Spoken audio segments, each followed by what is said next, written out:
La Transgascogne se court tous les 2 ans. C'est un aller-retour entre Port-Bourgenais et Ribadeo en Espagne. Fabrice Guillon y participe cette année pour la 2e fois. Moi, ce qui me plaît vraiment dans cette course, c'est surtout le plaisir de naviguer sur ces bateaux-là qui, malgré leur petite taille, 6,50 m, sont des bateaux très marins. C'est un réel plaisir de naviguer sur ces bateaux. C'est un voilier classique avec... quoi vous dire, le cockpit ici avec le poste de barre, le panneau solaire à l'arrière qui va nous permettre, lui, de gérer l'énergie, puisque nous avons 2 batteries pour gérer l'énergie à bord et le panneau solaire va nous permettre justement de régénérer ces batteries pendant cette course. Et ensuite, si vous voulez, on peut passer à l'intérieur du bateau.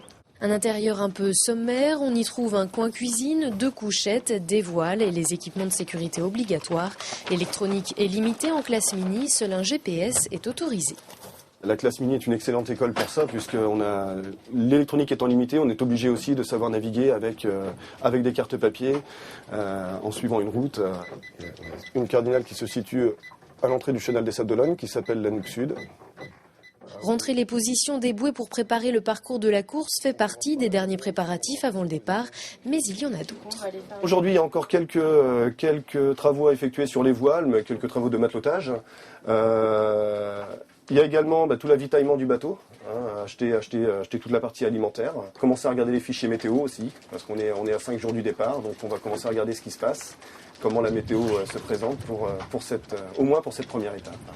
Il y a également des vérifications à faire à l'extérieur pour éviter tout incident en mer et notamment un dématage.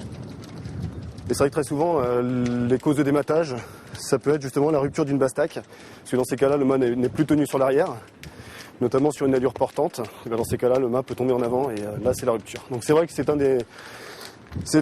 une des principales choses à vérifier. Et d'ailleurs, on va vérifier, on va monter dans le mât avant de partir pour bien vérifier que tout est OK au niveau du mât jusqu'en haut. Fabrice Guillon et son co-skipper Bruno Robin ont encore un peu de préparation avant le départ et avant la visite des commissaires de course qui effectuent des contrôles sur tous les bateaux. Preuve qu'avant la course, c'est déjà la course.